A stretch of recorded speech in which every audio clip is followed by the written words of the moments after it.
I am Janita Pascal, your inspirational mindset shifter and the founder and managing director of G.P.A Inc., where we inspire intellectual innovation.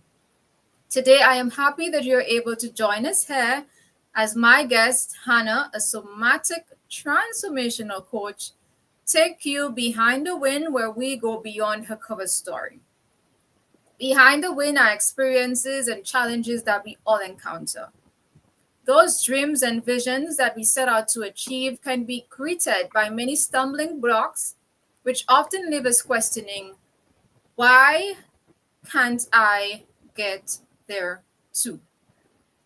Here, we speak to authors, doctors, lawyers, professional coaches, your everyday people, and many more as they inspire you by sharing with you the experiences and or challenges they encountered before basking in their winning season.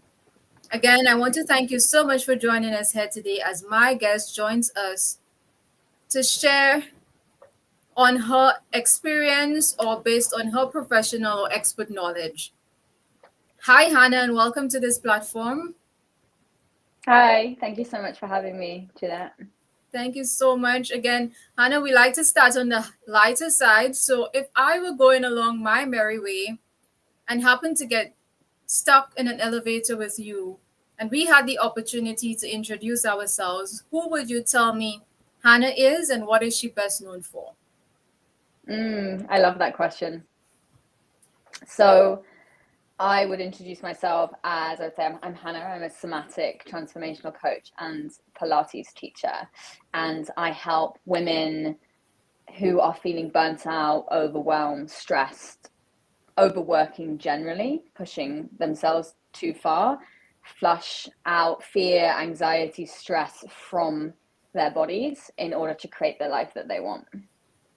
Nice. And as you just introduced yourself, I think you were going right into our topic when we speak about women, high achievers, especially whereas it relates to women on the climb to get up the corporate ladder. And sometimes along our journey, we see each other as sometimes high and low achievers. And even high achievers get stuck somewhere in their experience. Why do you believe that individuals, even go-getters and high achievers, experience that feeling of being stuck? And what does being stuck even look like? Yeah, it's a really good question. And I think it looks different for everyone being stuck. But I suppose to address the first thing that you said, like why specifically corporate women, I think women who are high achievers, women in corporate, women generally who have a lot of drive tend to put quite a lot of pressure on themselves. So there's these big aspirations, and we live in a culture whereby we are taught that the harder we work and the more that we push, the more we achieve. But actually what people are starting to realize is that that's not actually the way to be productive on a longer term basis. So in relation to myself, for example, like I'm definitely a high achiever. I'm in the Enneagram, it's a personality test. I'm a number 3, so it's called the achiever. And I would say that I tend to strive for the best of the best. And what I've realized is I've unraveled my truth is that it actually stems from a deep belief inside of myself that I am only worthy if I achieve high things. So I've had to really look at myself and my own self-esteem and how I attach meaning to what I achieve and relate it to my own sense of self-worth. And ultimately we have to bring ourselves home and say, I am worthy despite what I achieve. So that addresses the first piece. It's kind of looking at what's underlying the motivation, like why are we burning out? Why are we overwhelmed? And then in terms of being stuck, it can look very different for different people, but a lot of the time I find with clients, it can look like they may have a goal, but they haven't reached it for some reason, and they don't really know why. Maybe they've been trying different methods to try to get it, and oftentimes it's because there's an unconscious belief that they're not aware of at present that achieving what they want to achieve will lead to some form of pain. So whether that be failure, embarrassment, shame, like whatever it is, it's an unconscious belief that that, you know, it won't happen. So again, it's always about going deeper and unraveling what's the deeper meaning behind this. Like, what am I making this mean? And figuring that out, and then unraveling it and creating the truth, which is I am worthy and I am capable of whatever I put my mind to. But how can I make it easy? How easy can I let it be? I tend to really work with that notion with my clients to try to get them to understand that we can achieve mountains, but we need to do it at a pace where our nervous systems can keep up and be calm so that it has longevity in it. Right. And I like that you went to sometimes it is not that you don't want to achieve the goal, but you're afraid of what's on the other side. And sometimes being stuck can impact our journey and the goals that we may set out or we want to achieve. Whereas it relates to being stuck, how can being in that place of stagnancy impact one's journey to success and the goals or the ability to remain motivated and progressive? I guess we are programmed to stay in a zone of familiarity. So oftentimes, like, discomfort is uncomfortable, right? And most of us naturally don't lean into discomfort. It's not a natural, or sometimes not a particularly pleasant feeling, let's say. And so it's like any muscle, we have to build the muscle of being with discomfort, right? We have to stretch our capacity to be with it. And so it's easier not to do that work, right? Although, well, it feels easier at the time being in a comfort zone, you know, having your day-to-day routine. I suppose that we then begin to live on autopilot. So things just happen. It's almost like a bit of we're a cog in a machine. But actually, we realize when we lean into discomfort that it's easier to lean into discomfort and take steps, smaller steps, transformation instead of staying still. But I think I understand why people stay in comfort zone, because it can feel scary as well. And again, it's these unconscious beliefs underneath that say, you know, if I go for my dreams, I might not get it. Or if I go for my dreams, people will judge me. Or if I go for my dreams, I may not still be good enough. Like, when is it ever good enough? You know, there's a lot of self-doubt that can play into stepping into our next steps. And so that's the work that I do as a coach, really, is helping people be with discomfort so that it's easier to take those next steps. Nice. And earlier, when you shared your interest in sharing with the audience, you spoke about the 5 steps or the 5 levels one can unlock. Can you share with us, especially for those who adopt those behavioral patterns unconsciously and then they lead to becoming stuck and just different aspects where they're not able to achieve? Can you share what those 5 levels are to becoming maybe unstuck? Yeah, of course. So the first level is somatic. So that's the body, basically the nervous system, looking at how our belief systems are formed at a very young age, between the ages of like 0 and 5. And even before then, right, we take on our parents' beliefs, and they may have taken on their parents' beliefs. So the belief systems get passed on generationally. So it's not only in here, our belief systems, but it's also absorbed in the body. So however our parents are growing up, we feel that. Like, children are so sensitive, they absorb everything. Children absorb the parent's emotional state, essentially, and it becomes part of their belief system. So the first step is somatic work. So it's essentially getting in touch with your body, like noticing, what thoughts do I have in my mind that are either, you know, potentially negative or that are holding me back, and what's happening in my body as I'm thinking those thoughts. You know, is it anxiety? Is it tightness in my chest? Is it a contraction? Do I have butterflies? Do I feel tightness anywhere in my body? So just paying attention to what's happening inside, because the body is 80% of our consciousness. So the body is really telling a story. So it's tuning into our bodies and learning to get in touch with them. And then when we get in touch with them, we can then start to shift things, simply to start with by sitting with an emotion, right? Learning how to just be with it, or learning how to be with a difficult sensation like tension.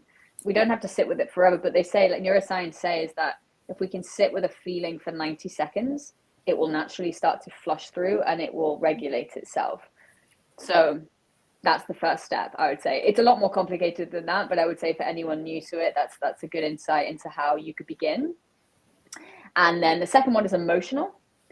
So emotional is any emotions that are coming through. So sadness, anger, frustration, jealousy, disappointment, I think, is a very underestimated emotion.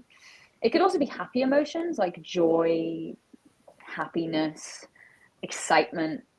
And so looking at our emotional states and looking at maybe how our emotions are in the driver's seat. So, are we experiencing a lot of frustration, for example? If we want to achieve big things, say we want to feel fulfilled, right? We want to reach a goal and we want to feel fulfilled. In order to feel fulfilled, we have to feel the darker stuff too. So if we're feeling frustrated, we don't want to push that down and ignore it. We want to feel the frustration and be like, okay, why do I feel frustrated? Or like, what does frustration want to say? Like, if frustration could speak, what would frustration say? Maybe we journal. Maybe sometimes I like to scream into a pillow because I have neighbors, so screaming is a bit inappropriate. But if just as a bit of an outlet, sometimes I'm a bit like, if I really want to get something off my chest, just letting it out with noise, sound, movement to kind of move emotions around the body instead of indulging in them, let's say. So it's getting to know them and then knowing how to channel them, essentially. Sadness can be in the form of tears. Happiness could be in the form of jumping around to your favorite song, whatever it is, channeling to move. And because it's emotional stuff is energy, it's stuck energy in the body. So moving all of that through will help to get us unstuck. Third level is the mental level, which I suppose most of us we know about the mental level, right? We're very familiar with it because we are very cognitive beings. Like, we tend to be very up in here. We're big thinkers. Some of us can be overthinkers. It may be to our detriment. It may be, we go around in circles with things. And they say, I may butcher this slightly, but they say like it might be it's either 80 or 90% of our beliefs from the day before, like from like one day, are carried into the following day, right? So if you think about that, if we have a particular thought pattern in a day, 90% of those thoughts are the same the next day.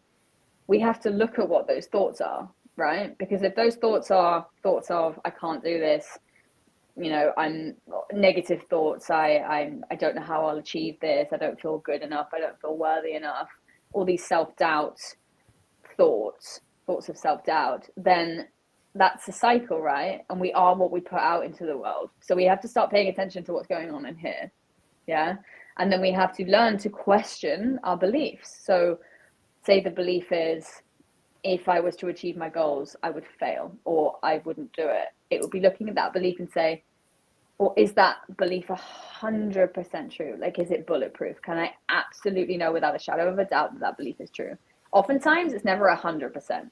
And if it's not 100%, even if it's 99%, it then it shows our brain like, oh, maybe that's just a thought or a story that I was buying into. And then we can start to look at, well, where does that thought come from? What is the pattern around that thought? And then we can look deeper and think, well, what does that thought pattern, what is it doing for me? How is it trying to serve me? Because everything that's coming up is some kind of protection mechanism. So it could be, you might realize, so the thought is, oh yeah, if I try to achieve something, I might fail. You look beneath that. What does that thought really want from me? Oh, that thought is just trying to keep me safe. It's trying to keep me comfortable. It's trying to keep me in the zone that I know best, because the fear is that if I go there, something bad's going to happen. So actually my body is trying to keep me safe. Right. So it's learning what our belief systems, what the higher intention is for us behind those beliefs. One, we're almost there. Behavioral. So it's looking at our habits, it's looking at our patterns. This is more of a tangible one. So it's like, what are we doing externally day to day that we can start to shift to create the life that we want, And of course, this takes a little while. Our habits take a while to fully form. Some people say 90 days, some people say 30, 40. It depends what you're trying to change. But for example, what I've been trying to do to elevate my emotional state every day is to have a gratitude diary that I do at the end of the day, every day. It takes me 2 minutes. I think oftentimes it's good to have something that takes like 1 or 2 minutes to be able to stick with it. And to have that thing at the same time, or the same period of time every single day, to get into this habit of changing their state. So gratitude is the energy of abundance, right? To use that as an example. So if I want to elevate my state, it has to be a daily practice. So to have that habit change at the end of the day means that I go to bed feeling different and I wake up feeling different. So it's little things like that that make a huge difference along the way.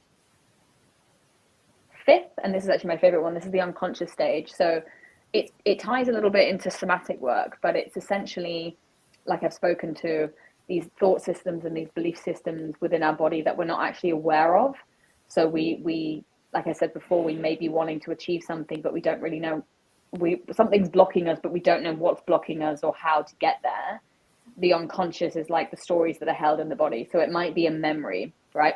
When things happen to us, our bodies react and our bodies store memory, our bodies store that information, and we can actually go inside of that, resurrect memories, and we can actually change the story that the body created or the mind created around whatever happened. So we create a different narrative to a more positive and motivational one.